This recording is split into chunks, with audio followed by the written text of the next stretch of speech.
Welcome to the Butterfly Effect. I'm Chris Horner. This is stage 4 of Paris-Nice, the big showdown between Tadej Pogacar and Jonas Vingegaard, last year's Tour de France champion. Now at the start line, everybody was smiles and happy and looking at each other like this is just going to be a great day. But at the end of this day, it's going to be destruction throughout the peloton when we're talking about the fight for the general classification battle. So strap your seatbelt on, because it's going to be the big showdown for 2023 between last year's first and second place at the Tour de France. It's Tadej Pogacar time and Jonas Vingegaard time here at Paris-Nice. Now when the racing starts, 7 riders are up the road, and it's Jonas Vingegaard that's up there for X. It's the KOM jersey wearer. His teammates with him, Anders Skardseth, and then Hugo from Israel Premier Tech's there. Lilian Calmijan is there from Intermarché. Pascal Ankhorn's there from Lotto Soudal. Remember yesterday on the Butterfly Effect, I said, Pascal Ankhorn, what are you doing sprinting to the line? Are you a knucklehead or what? Well, here he's out to prove me wrong, because he's in the break, and he's the highest guy in the general classification up there at about 1 minute and 10 seconds back on race leader Magnus Cort Nelson, who started today's race in the race leader's jersey for EF Education after that fantastic bike throw at the line of the team time trial to get himself into the race leader's jersey. So with that group up there, we got one other guy, Larry Warbase, up there for AG2R that I don't want to leave out, because he's going to put in a bit of a show here today too with that group of 7. Now behind, they got the peloton there. EF Education's on the front more or less, but not seeing that full action from EF Education. But they are represented at the front, and I was told when the cameras came on with about 60 kilometers to go that there were some splits in the peloton and some chaos. And then you can see it as we start watching the peloton curb to curb when we're getting around 50 kilometers to go. You see how nervous it is, and this is the MO at Paris-Nice. It's always a little bit stressful and nervous, and with 60 kilometers to go, that's when we started seeing the flat road start showing mountain hills in the background for the camera views, so we know it's the showdown.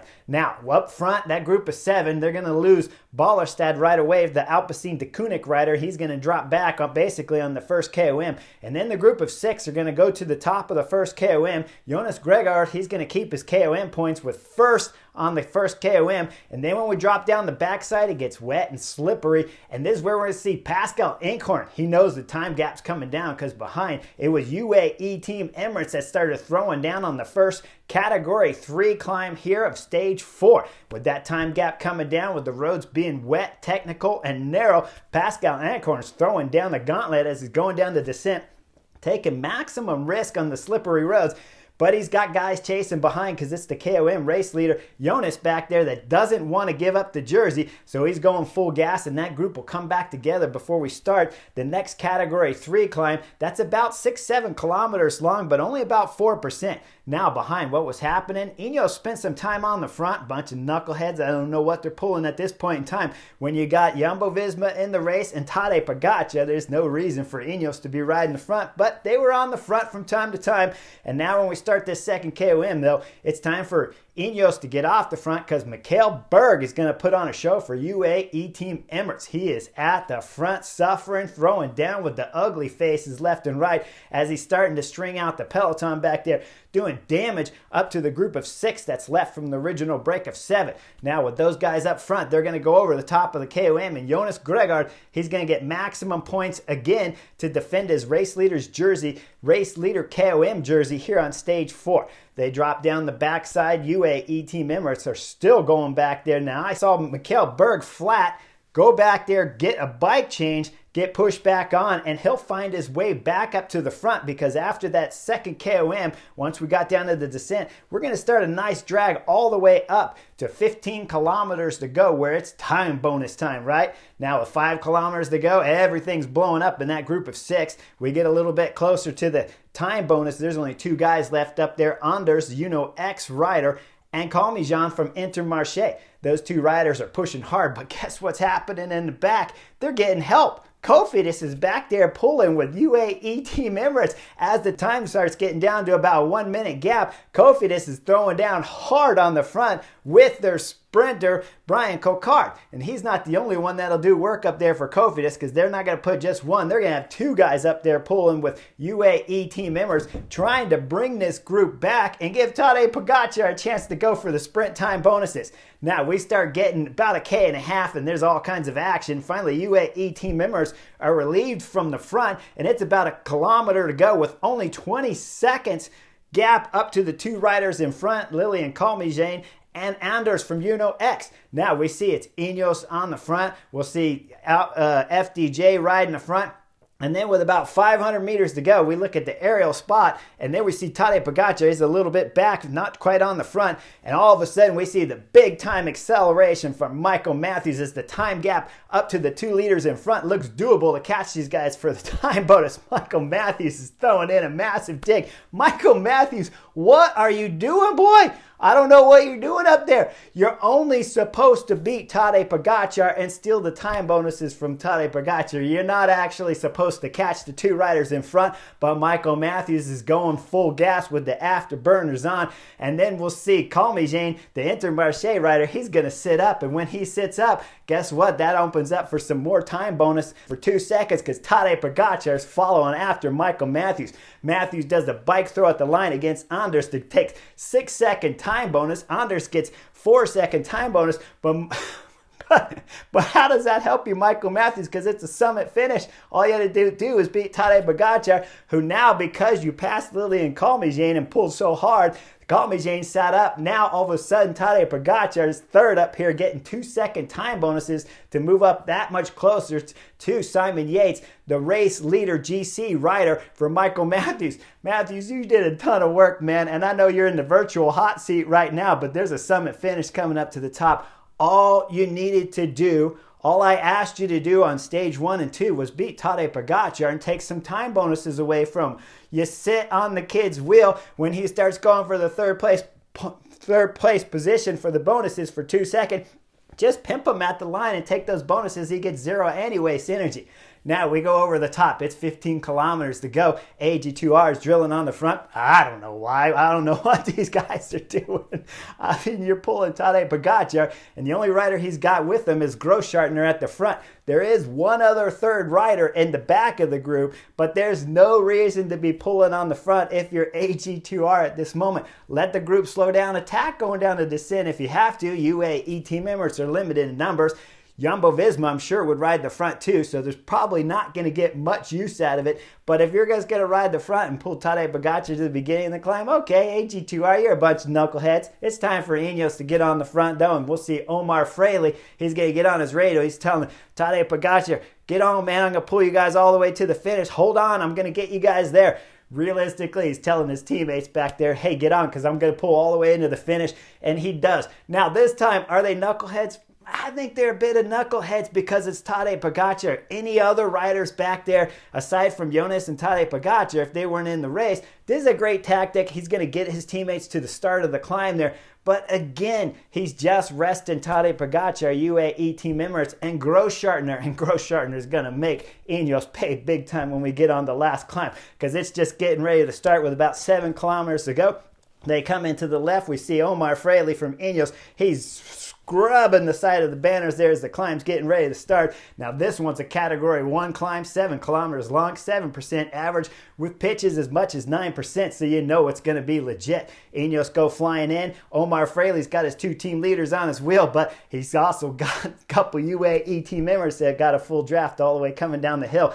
As Ineos pull off, it's time for AG2R to start going to work. They start pulling on the front again, and they're trying to get some separation, but they didn't let the speed slow down. Guys, you got to let the speed slow down a little bit, and once it slows, then you attack. You don't attack when the speed's still high. AG2R guys up there drilling it, but really he's just pulling the whole group with Jonas Vingegaard and Tadej Pogacar right near the front of the group there, getting a free ride at this point in time. AG2R finally gets off the front, and then it's time for Arkea Samsic to get on the front. They pull a little bit, and then there's some hesitation in the group behind, and the AG2R rider gets a little bit of a gap. Now we're just getting under 6 kilometers to go, and Grossschartner has found his way to the front of the peloton. He's going to make everybody pay back there as we start seeing Magnus Cort Nelson getting dropped. Shortly after him, it's Max Schachmann, two-time Paris-Nice winner, coming out the back. Shortly after him, Nielsen Paulus, EF Education. Remember, he was doing all kinds of tactical nightmares on stages 1 and 2 when he said, hey, the opportunity was there, so I just took it. That wasn't an opportunity, Paulus. That was a carrot on a stick that was followed by a beating here on stage 4, as now you're paying the price for that opportunity that you had on stage 1 to make it look like you had a shot to win that stage, when realistically there was no shot opening. It was wasted energy, and now you're getting paid back hard for those efforts on stages 1, 2, and 3.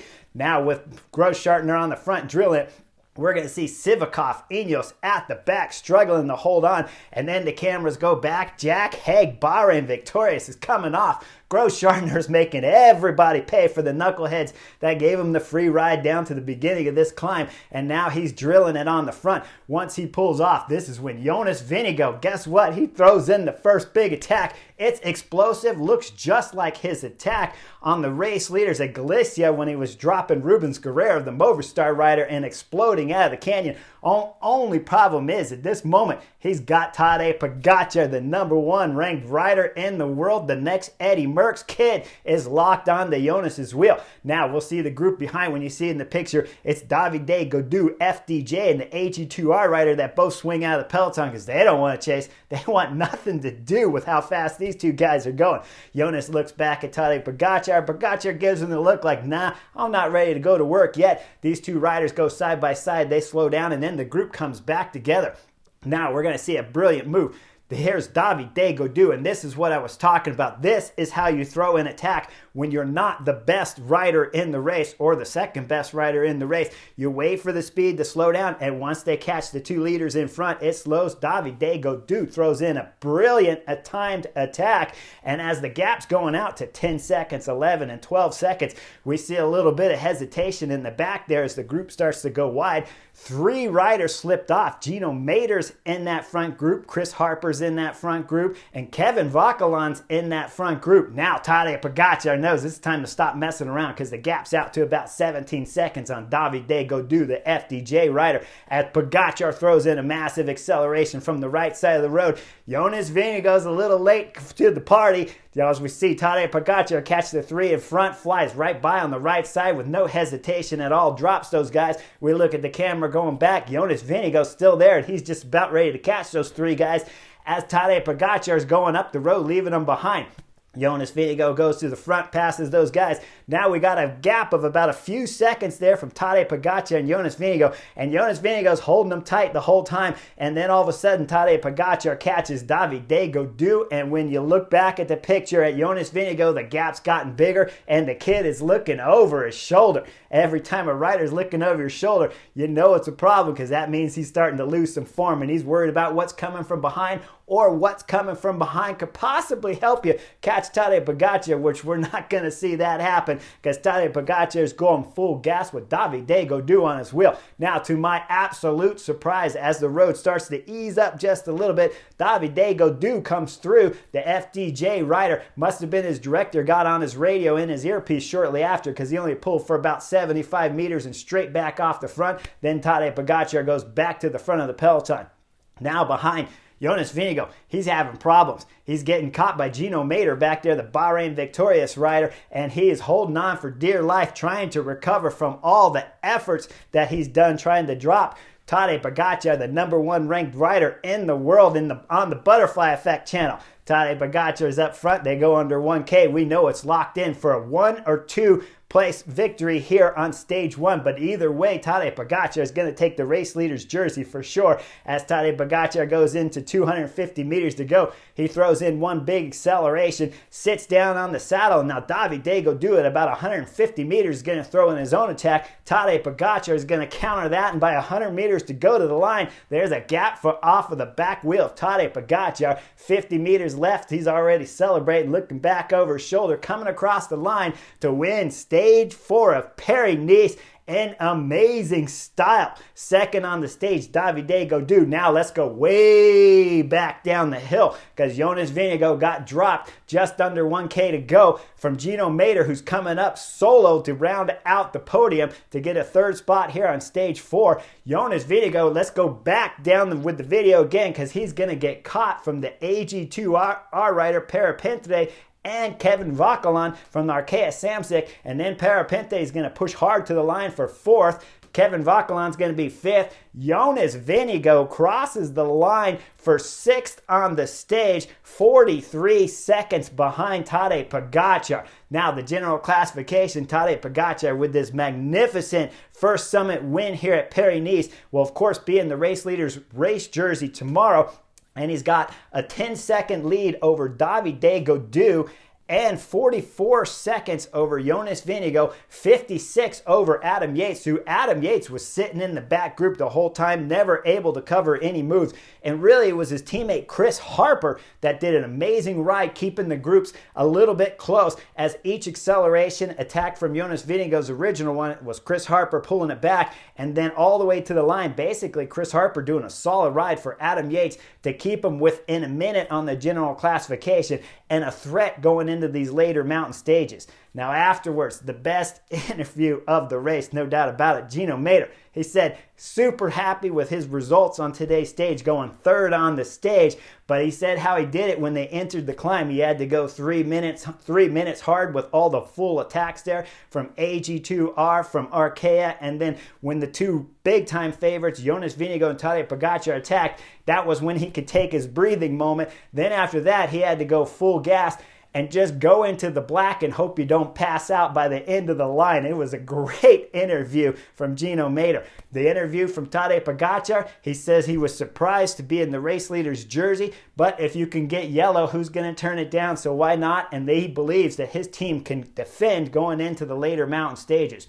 Now, looking at further mountain stages here at Paris-Nice, I got to say one thing and point one thing out. UAE team members did a lot of work today, but when it all comes down to the last climb, they had one Großschartner who was fabulous that Tadej Pogacar in his interview gave great praise to Felix Großschartner's ride, because remember, he's a new member to the UAE team here for this season. So with that, though, when you look at it with only one teammate starting the last climb, you got to ask yourself, if Ineos don't ride for UAE team members, if Cofidis don't ride with them, if Jumbo-Visma never rides in the future, and if you don't get all the other knuckleheads at the bottom of this climb, could Tadej Pogacar be a bit more isolated when we get into these bigger mountains, talking about getting down south to Nice area where the climbs are super hard and stiff? I remember those because I spent a few years living down there when I was with FDJ.